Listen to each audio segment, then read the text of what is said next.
Hello, speaker people. Let's get Punk out of bed. Mr. Punk, get up. You no good, lazy punk. And why is there an amplifier in the fridge? You are funny. Did you get new speakers? Are you selling the old speakers or are you going to keep them all? You have too many, Mr. Punk. Soon we will not be able to get in the Punk studios. It will be full up with amplifiers and speakers. We will have nowhere to make the show. So please, Mr. Punk, no more.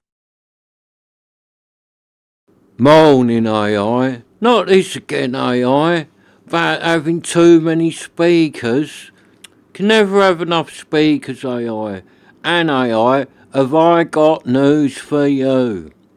I got rid of some speakers yesterday. I bought a set on the old eBay, went to collect them. Very disappointing when I got them home and connected them up to the lovely amplifier. I found out, in fact, I had been duped and I had bought the terrible speaker. So we got it out of the house as quick as we could before it infected all the nice sounding speakers. So yesterday evening, well, about 5 o'clock, I went to the charity shop and donated a set of the terrible speaker. So at least that terrible speaker will do some good by generating money for the charity shop. And yes, AI, so I done a good deed yesterday. I cleared the studios of the terrible speaker that I could not believe that I had bought, because I had watched on the old YouTube back-to-back reviews about the so-called speaker, and it got quite good reviews. So when I saw a set quite cheap, I thought, oh, people are saying they are quite good. So I purchased a set as they was local, and I went and collected them, only to get them home, and to my horror I discovered that in fact they was the terrible speaker, and all them people on YouTube who gave it a good review was full of a load of old denon and talking an absolute heap of pioneer. So yeah, the terrible speaker has now gone. Terrible, wasn't it, Robin? Yeah, they was terrible. Core, they was horrible. Really terrible. We had to turn them off quick and disconnect them. Then we sprayed them with disinfectant and locked them out in the coal shed out the garden before they infected all the other speakers. We had to go round the lounge with some bleach to get rid of all the contamination from the terrible speaker. And that night I didn't sleep very well, 'cause I knew the terrible speaker was just out the back and it might infect everyone else. Oh, it was terrible. They had to go. We had to get rid of them. They gave me an headache. They was terrible. Yeah, it was bad, wasn't it, Robin? Yeah, it was, AI. The bass on 'em. The bass sounded like Donkey Kong was trapped in a dustbin, going absolutely berserk in there. And the tweeters was bad and all. The tweeter sounded like we had a pigeon stuck up the chimney. Yeah, it was terrible. They had to go. So I've done a service. They're gone now. Can't have things like that in the house. I can't believe that people on the old YouTube could recommend them. Just goes to show, doesn't it? You can't believe them reviews you watch. Them people must have been getting a bit of money to plug the terrible speaker. And that's terrible. If I'd done that, I wouldn't be able to sleep with myself. God, never plug the terrible speaker. It needs to be banished from our land. It needs to be locked away in history where it belongs. But for some reason, the terrible speaker will just not go away, and it keeps resurfacing. And somehow I keep finding them, which is terrible. But it's a hard thing to avoid the terrible speaker. So if you ladies and gentlemen don't know about a speaker, just don't buy one willy-nilly unless you are prepared to take home and play that terrible thing that is the terrible speaker. Yeah, see, that's how bad it was, AI. But we are on the hunt for the good speaker because we need a set of the Linkaba because we have bought the cards for the Linkaba, but we have yet to purchase the magnificent speaker that is the Linkaba. So yeah, that's what we've been looking at, Robin, last night, looking for the Linkaba. The eBay hunt is on. Robin. Yeah, listen to this, AI. I can't quite get my head round it, really. Listen to this. He has bought cards for speakers that we don't even own. And they go in amplifiers that we ain't even got. Hee, what a div. Something wrong with him, hey? Cards for speakers we ain't even got. They go in amplifiers we ain't even got. Hee, what a div. And you can't even play poker with them. Or rummy. Alright, Robin, that'd be nice when we get 'em going, Robin. Linkaba with all the cards. We'll set 'em up in the listening room, either side of the nice chair, with all the amplifiers in a tri-wire configuration with the cards in the amplifiers, and hopefully it will be a magnificent feast of audio delights and entertainment. I'm looking forward to it, so the hunt is on. So AI, there will be a new set of speakers coming soon, and there's nothing you can do about it. Sorry about that, ladies and gentlemen, just catching up with AI. Speak to you tomorrow, AI. See you later. Right, so today, after the hunt for the Linkaba, looking to set 'em up in the dedicated sound room, I thought I'd do a little bit of a different show today, and I would do the show about the dedicated sound room if that is a path that you want to go down on your hi-fi audio journey. So, if you are looking to be that man or lady that sits there on your own, or maybe with a Robin, and listens clinically, dedicatedly to the speaker and your amplifier, and puts in a song that you know inside out, so you know how that song sounds, and you just play it and sit there critically listening to it. If you want some of that, I really like a bit of that. It's nice to have the party music now and again and the room filling sound. I like that, but I do like the dedicated listening room. I sit in there, bit of cheese and biscuits, glass of Tizer, listening so hard to that stereo. Any little mistake that comes from that amplifier or that speaker, I will know about it, and I will think you are not the speaker to be in this room, or you are not the amplifier fit for this dedicated listening purpose. So the dedicated listening is a very serious thing. It cannot be taken lightly. If you want to go down the road of the dedicated listening room, you must be prepared. You must cover all aspects of that room to make sure it performs as intended, and you can really enjoy that listening experience.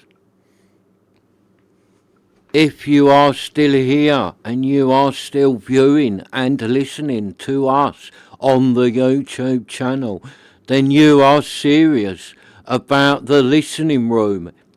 It is something that you want. You need the listening room in your life. And I don't blame you, because the dedicated listening room is a fantastic thing that can provide hours and hours of serious hi-fi entertainment. So, what do you need for this listening room? Well, first, you do need a room. A room in your house that you can spare for the listening purposes.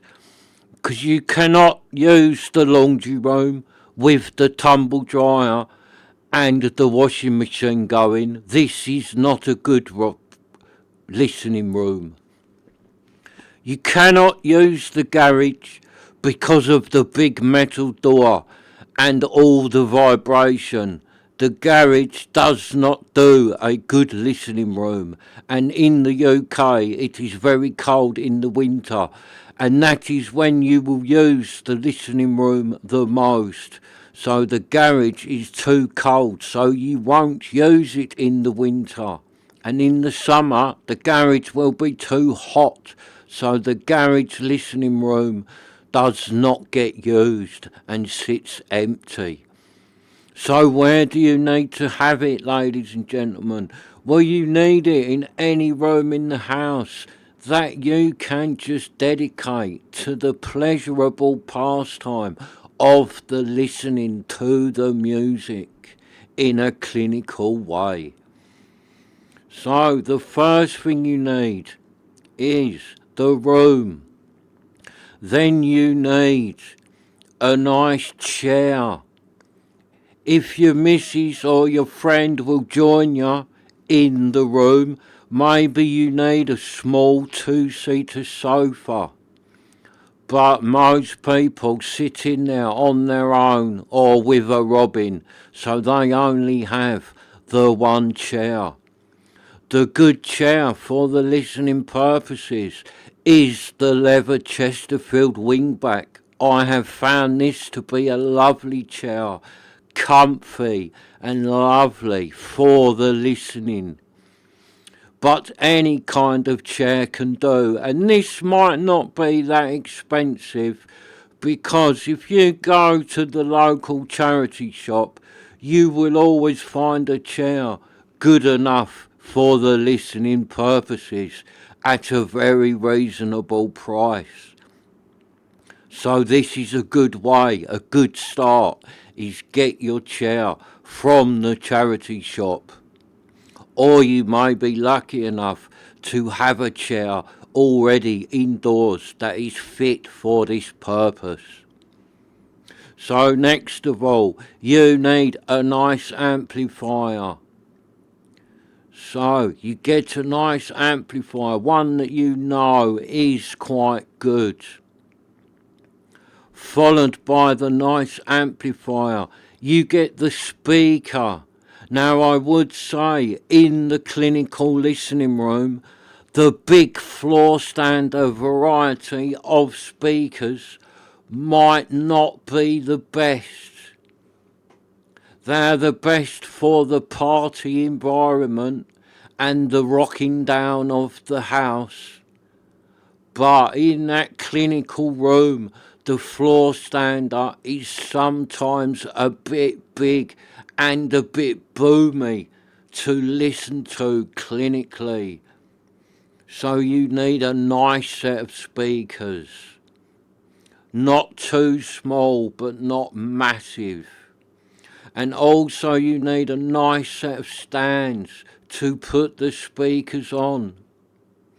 And I would say in the hi-fi clinical listening room, you should put your hi-fi in the middle of the speakers, just how you can see in the drawing I have made on the Commodore 64 that took a long time with its 8-bit memory.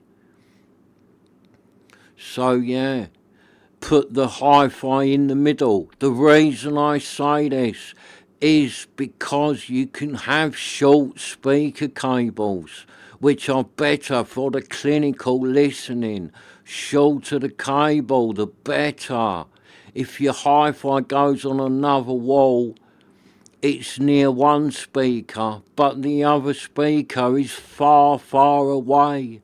So you have to put a long cable on it. And you need the same length cable for the other speaker. So you've had to buy 2 long, high-end hi-fi speaker cables, which are expensive. If you put the hi-fi in the middle, you can have 2 short cables. Short cables on eBay are cheaper.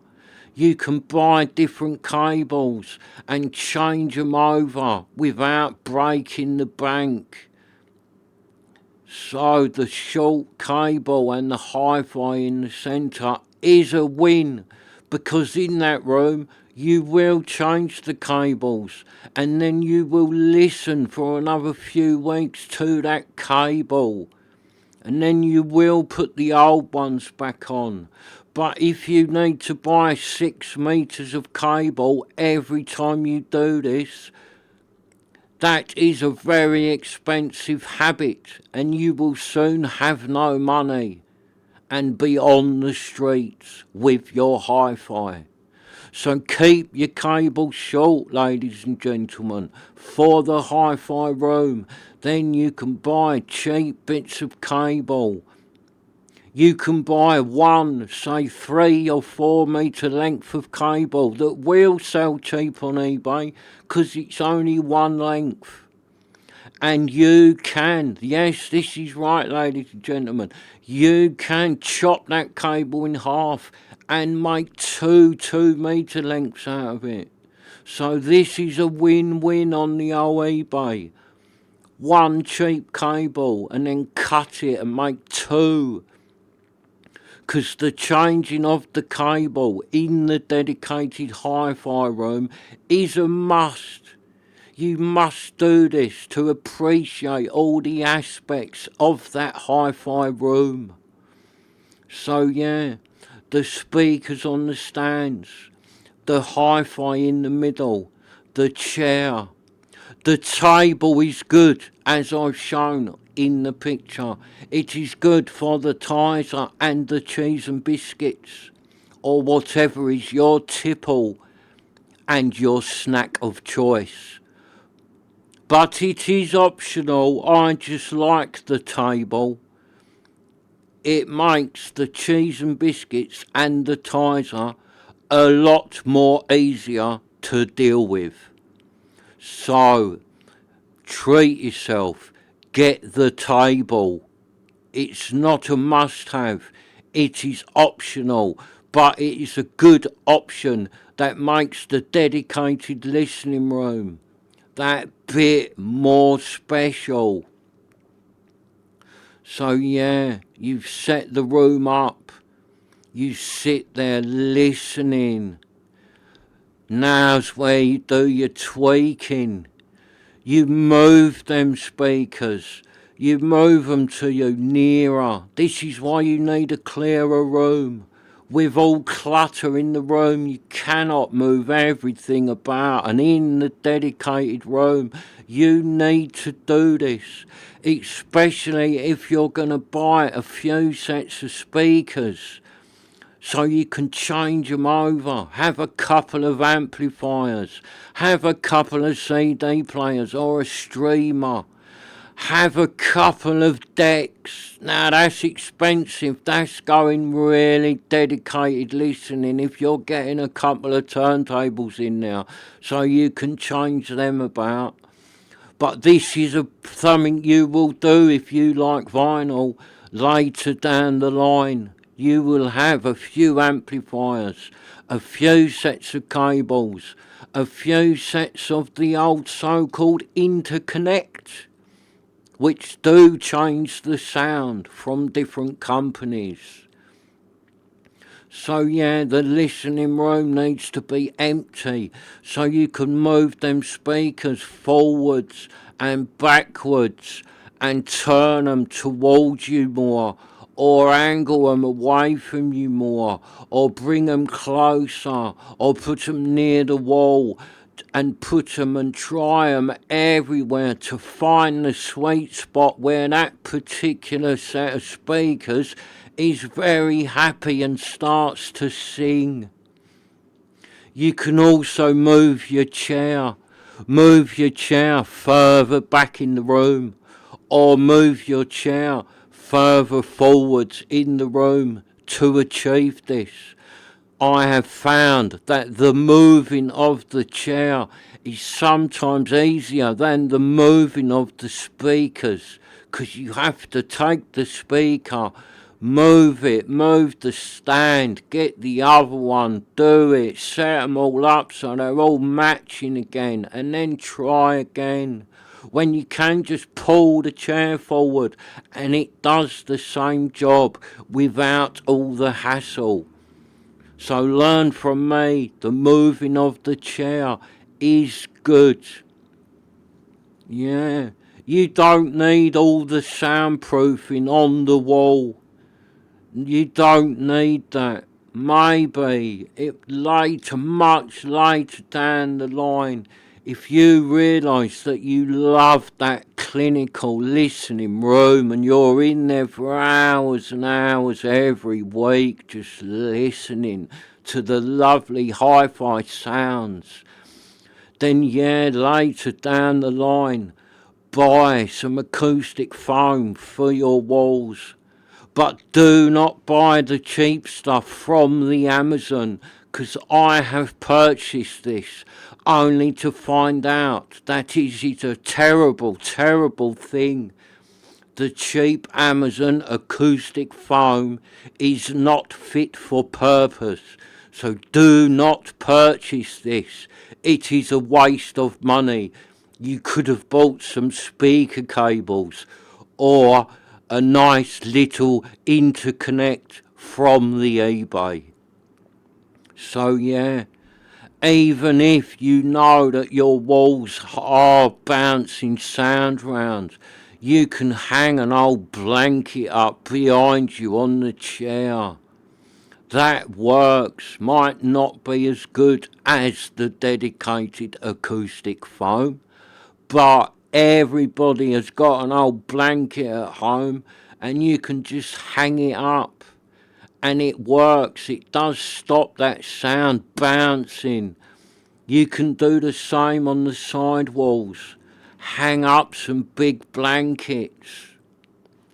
Yeah, so this is good. A cheap way to tweak your listening room without spending all the money on the acoustic foam and all the other bits that you see them people with on the YouTube channel. You do not need all this. Just make the best of what you've got and learn to just love changing the amplifier to get a different sound from that amplifier, but don't sell your old one, because you can always put it back and change it and go back to that old one and you'll be, happy days, this is the sound I'm used to. This is the sound I started with. That's a good reference point. The first amplifier you start in this room with, that is your reference point. The first speakers you have in this room, they are your reference point. So anything else you buy gets compared against them. If it is better than them, you keep your purchase and you are very happy. If it is not as good as the speaker or the amplifier that you already own, you get rid of them ones and get some more. And this pastime is very enjoyable. Take it from me, over the years, I love the dedicated room. It is fantastic if you are the kind of person who likes that sort of listening. Some people may look at you like you're mad. What, you sit in that room on your own listening to music? Haven't you got a telly in there? You say, no, I like the music. I do not want to watch the Coronation Street or the EastEnders. That is not my thing. I like hi-fi and sound, not the dribble of the soap opera. So yeah, them people won't understand, but do not listen to them. I'm here for you. I understand. I understand why you do that room. Dedicated listening in that room. If you are that man or lady with that dedicated room, you are my kind of person. I don't know you, but I like you. We'd have a good chat down the Witherspoons over a pint and a pie about all sorts of audio collectibles and what they sound like. So yeah, you are my kind of person. And okay, we might be a bit niche. We might be a very small minority of people in this big wide world. But we are happy people because we have found the listening room. And what a great place it is to be. So yeah, don't let anyone tell you that you shouldn't sit in that room on your own, drinking from the can and eating the sweets from the bag. Don't let them tell you this is no good. You tell them that watching the EastEnders, the Coronation Street, or even the Emmerdale is a bad pastime compared to the listening room. So they have got it wrong in my book. And you dedicated listeners have got it right. You are my kind of people. I salute you. I take my hat off to you. The dedicated listener is a true hi-fi fan. And you have my utmost respect. So let's see what Robin thinks on the room. Robin, you're up, mate. Yeah, I love the dedicated room. Lovely. I wish I had my own room to do it, but I don't mind because Mr. Punk does let me use his. And sometimes when he's out, I'll sit in that big chair and I love it with the amplifier and the speakers and it's all lovely in there. I just close my eyes and listen. Oh, it's absolutely fantastic. It's my second favourite thing in the whole wide world. All right, Robin. What's your favourite thing in the whole wide world, Robin? Fighting crime and being the superhero that I am. The boy wonder fighting crime with the Batman. Hee. All right, Robin. So that's it, lovely ladies and gentlemen. Thanks for watching the Mr. Punk Show. Today's episode was the dedicated listening room, brought to you by Mr. Punk UK Productions. See you in the next one. Bye. And Robin. Yeah? You do go in my room when I'm out, don't you? Listening to stuff. Yeah. I hope you let that amplifier warm up for 20 minutes before you start turning it up. Yeah, I'll do that. I'll put it on a little bit, let it warm up nice before I turn it up a little bit. I know that, you've taught me that. I won't go in there and just crank it up cold. Alright, Robin. That's good boy, Robin. But Robin, what? That's why when I come home from the town, there's always cheese and biscuit crumbs all over my chair, innit? It's you, innit, you little turd? Sorry, I do like cheese and biscuits in there. And Robin, You've been in there today, 'cause there's all crumbs and cheese and biscuits all over my chair. So get in there now with the Hoover and give my chair a good going over, Robin. Go on, go and do it now. I ain't been in there today. It was Darth Maul in there today, and I know he had cheese and biscuits 'cause I made 'em and took 'em in there for him.